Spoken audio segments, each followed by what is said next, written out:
Hey, hi everyone, and thank y'all for joining us for our Beef Brunch News Update on Tuesday, May 11th. My name is Ashley Edwards, and with me are Vince Desatel, Lee Falk, and Jason Holmes. I'm going to let Lee kick us off with our update for the Northwest region. Thank you, Ashley. Very glad to be with y'all today. In past news updates, I've talked about how my voice puts people to sleep. Well, we've been getting some complaints about my appearance, so I've got it kind of shaded here to try to blunt the impact on y'all a little bit. Anyway, very glad to be with y'all here. I missed the last one, and but I watched it, and the folks just do a wonderful job with that. Weather in Northwest Louisiana, wet. Predominantly wet. Ryegrass and the clover, they're persisting pretty good in the pastures. They're starting to see a little bit of signs, these 80-degree days starting to wear on them a little bit. Noticed some browning in some white clover the other day at a place. And conversely, the ryegrass and clovers are persisting, and the summer grasses such as Bermuda grass and of course Bahia are just running a little bit behind. If you can find a place where somebody got that ryegrass either grazed off or controlled, or somebody that doesn't have a lot of volunteer rye, you can see you can see some Bermuda coming on, and some Bermuda that looks pretty decent. But just for reference, it was in the high 50s this morning here whenever I walked out the door this morning. So hay production has been pretty much limited to baleage. There's been a few folks that have snuck in, I guess, last week. We had about a 3 or 4 day window, and we're able to get a little bit of dry hay put up. But the vast majority of the first cutting stuff, the ryegrass, volunteer ryegrass, and whatnot, is still on the field, and of course the quality is diminishing every day. Uh, just hoping that we're able to get some decent hay drying weather sooner rather than later. Talking with a fellow at a local farm supply store um, earlier this morning, and we were visiting about it, and he made the comment about how far behind we are in the grand scheme of things, and I had to agree with him. A lot of times this time of year, in a traditional year, we would be uh, well over half of our first cutting of hay is off, and we're working on those good Bermuda grass hay fields, getting them growing, getting fertilizer out there. So we are a little bit behind. I'm sure Jason's going to talk about it just briefly or in depth during his portion, but the markets have been a roller coaster ride, so to speak, mostly on the downhill side as far as our markets go. And what that's done is it's slowed cattle movements. Marketing has just ground to a stop, other than folks that are trying to make a note, sell a few cattle, and trying to get a little operating money, pay bills and whatnot. It's just the volatility and the constant downward pressure we're seeing, starting from the fat cattle side and trickling down to feedlots, and of course running like a torrent down to our calf prices here at our local auction barns. It's just tremendous, and conversely, we've seen those auction barn receipts just drop to nothing. It's really odd as far as what we're seeing, these low runs on these sale barns right now for this time of year. Talked to several folks. They've got some ryegrass yearlings left scattered out in the country, and of course, with this ryegrass persisting, it's been a bright spot due to these low markets. These cattle kind of hung out in the country for a while, and that's a good thing, but it can't last forever. Uh, they're going to have to make a move at some point, and we just hope that markets will be a little bit more conducive for movement here in a couple of weeks, whenever we really start to see a big inflow of those cattle. Just a ton of upheaval in the industry right now, and that's my next bullet points on my notes. Um, I can't stand on a soapbox here, of course, so I'm going to walk cautiously, but I will say that educate yourself about what's going on in the cattle industry. Too often, as cow calf producers, we're very guilty of when we sell that calf, whether it's a weaned calf or it's a stocker calf or yearling, whenever it leaves our place, whenever we get our check in, that's the end of the road. We're not more concerned about what's going on farther down the beef production spectrum. You really need to take a second and educate yourself about what's going on in our industry. And also, I'm going to make this point. I think I made it one time back a while back on one of these news updates. Get involved with an industry group. Now, I'm not going to sit here and tell you which one to get involved in. That's all matter of personal choice. But align yourself with an industry group, a cattle industry group, the and educate yourself on what's going on in this industry, because it bears watching. It bears close watch. My final thing, that yesterday was Mother's Day, and I'd just like to take a second and wish all the mothers that listen to this report happy Mother's Day, belated, of course, and also just thank them, because in the cattle industry and in agriculture in general, there's a lot of working mothers and a lot of women that really put forth a tremendous effort, and glue that holds the whole operation together. A lot of times, they play just a pivotal role in these operations. And so I just want to say hats off, of course, to all those folks out there, the women in agriculture, that keep this industry humming and moving. And with that, Ashley, I'm going to turn it back over to you. All right, thank you, sir. Vince, I know you said it's wet again. You just got a tremendous amount of rain, but you give us our update for Central and South Louisiana. Yeah, sure. Thank you, Ashley, and thank y'all for having me today with y'all. Same song and dance here in Central and Southern Louisiana. It's hit and miss wherever you're at, but we had 3.5 inches of rain overnight last night, and like Lee said earlier, we had a couple of days and a short window to get a little bit of baleage done the last week or so. Um, but the fields are still wet. Some of these people down south, wet is an understatement for them, and they still go and try to roll some of this ryegrass and clover that's in excess from an extended, I guess, winter, spring feeding period from what was planted in the fall. So, and it's been good, but some of that's starting to seed out. Some hay fields, had an opportunity to get some work done on them last week, and some fertilizer went out over, the last few days ahead of this rain event.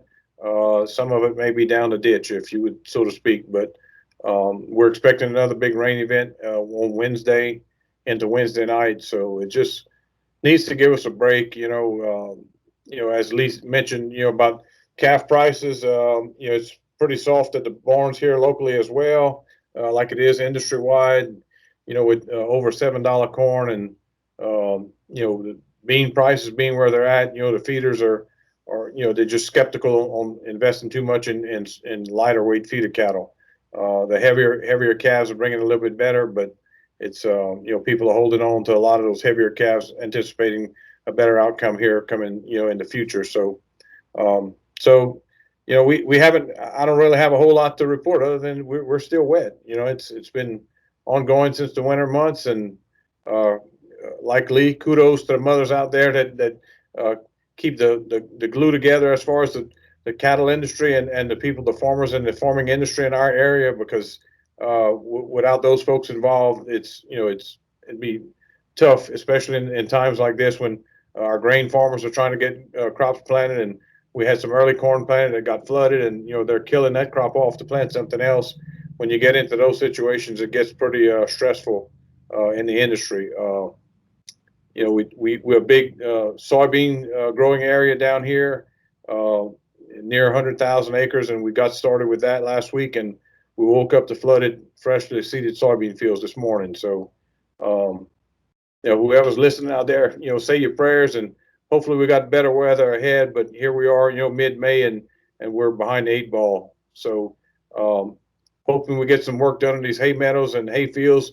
Contrary to the northern part of the state, we're flat predominantly in the central and southern part of the state. So when it rains, it's wet for an extended period, as we've said all along. So that's about all I have. All right, thank you. Jason, I'll let you go in with our Northeast region update and our markets, and then I'll come in after you and wrap up talking about some of the events that we've had lately.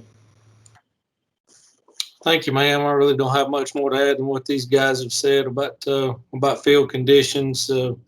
Visiting with several of my contacts in the Northeast and over into the Delta, have to ditto what Vince is saying. Soybean planting has been a struggle. Those guys trying to finish up with the bean planting, and it's tough to do with field conditions the way they are and the amount of moisture. I mean, we all know that we'll be begging for moisture later on, but as Vince said, we could sure use a little break right now to improve field conditions.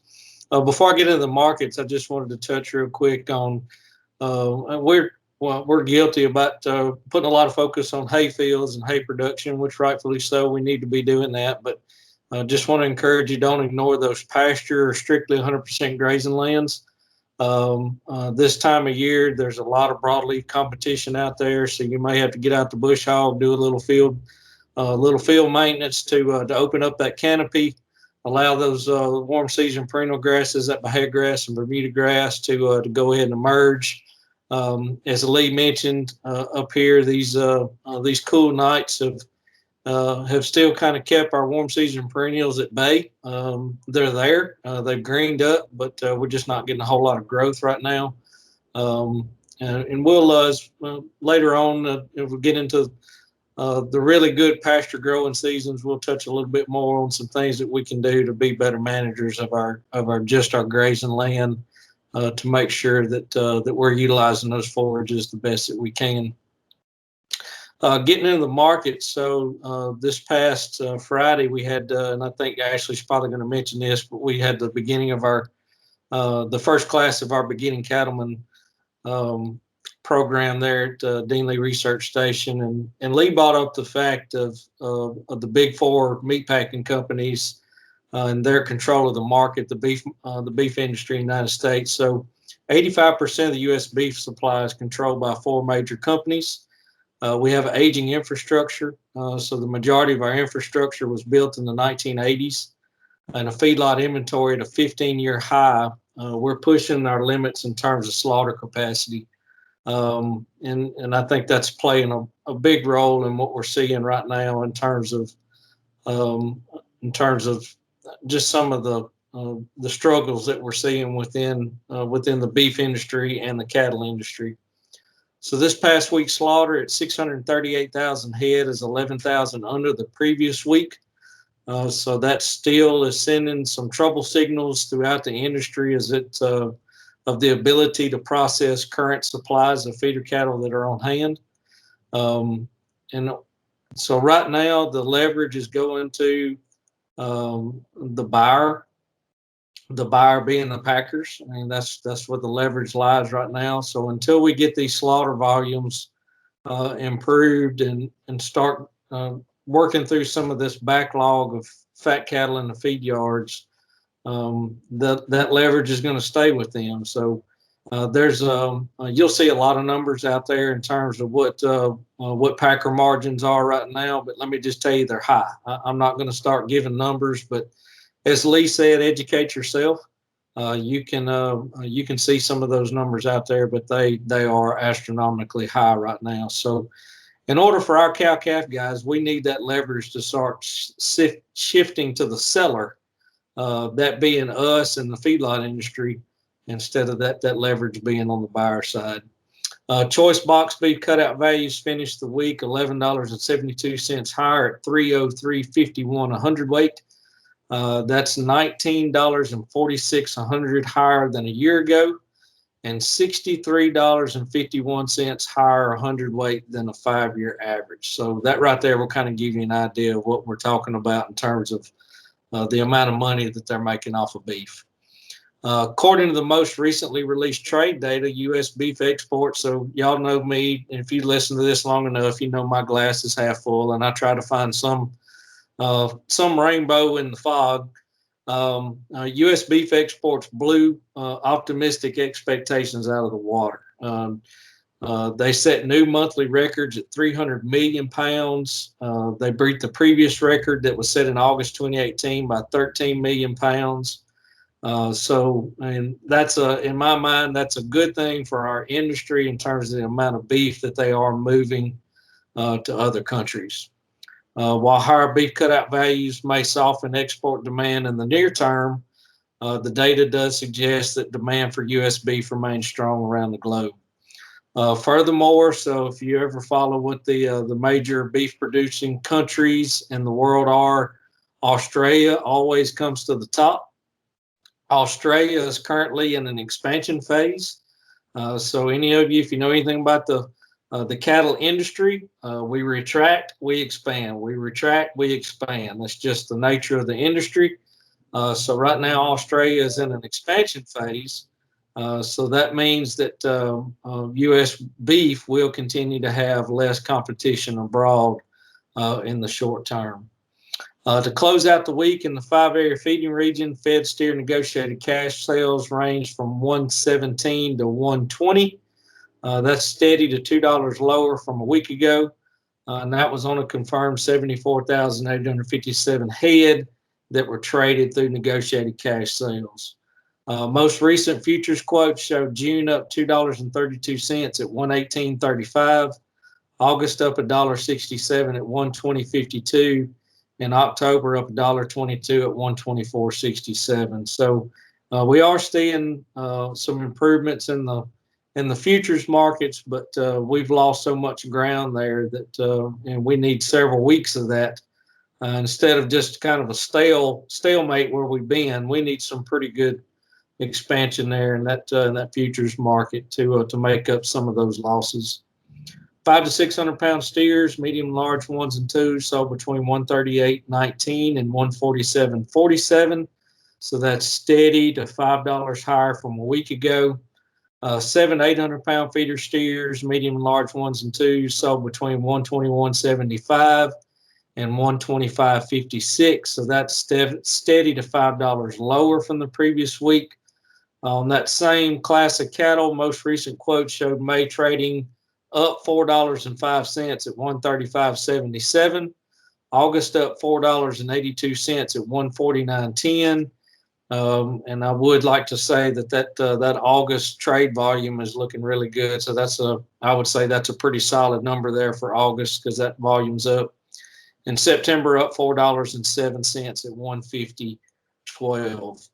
So I've had some folks ask me about where those prices originate from. So I think we've discussed it on here before. Louisiana does not have a marketing service to where we've got employees sitting in all of our local livestock auctions around the state collecting this market data. So for us, in terms of trying to provide unbiased data for you, I have to look to states around us in order to be able to collect that unbiased data.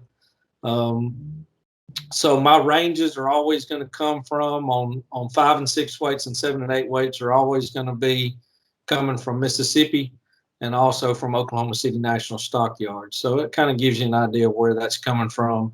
And I would encourage you to, if you want local sale barn data, I would encourage you to find them on social media. You can find some of them have their own websites. I would encourage you to do that so you can see what they're reporting from their local markets. Finishing up cattle, so lean cull cows remain steady from the previous week, ranging 55 to 58 cents a pound. Lee and I were talking on the way down to Alexandria Friday that there's been some pretty good prices on females, replacement females, not killing cows or cull cows, but replacement females. Some pretty strong prices in the sale barns as of late. So moving into our feedstuffs, soybean meal is trading down $4 at $441.50 a ton.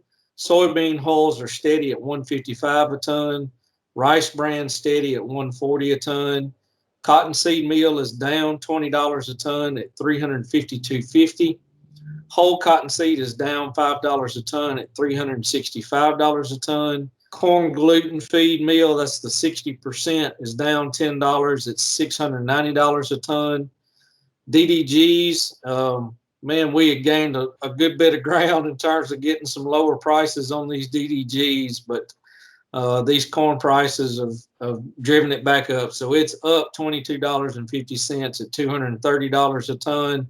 We had just about gotten that down to, we actually had hit less than $200 a ton on that product there for a couple of weeks, but it's boosted back up. And then corn trading up 44 cents a bushel at 606 a bushel. And that corn price is coming out of Pine Bluff. The elevators at Pine Bluff. So that's the nearest elevator that we have that has a USDA market report coming out of it. And that's all I've got, Ashley. Thank you. Yes, sir. Thank you. So a few things to wrap up, I guess, just some updates on some of the things that we've had going on. I feel like it's been a very busy April and start to May.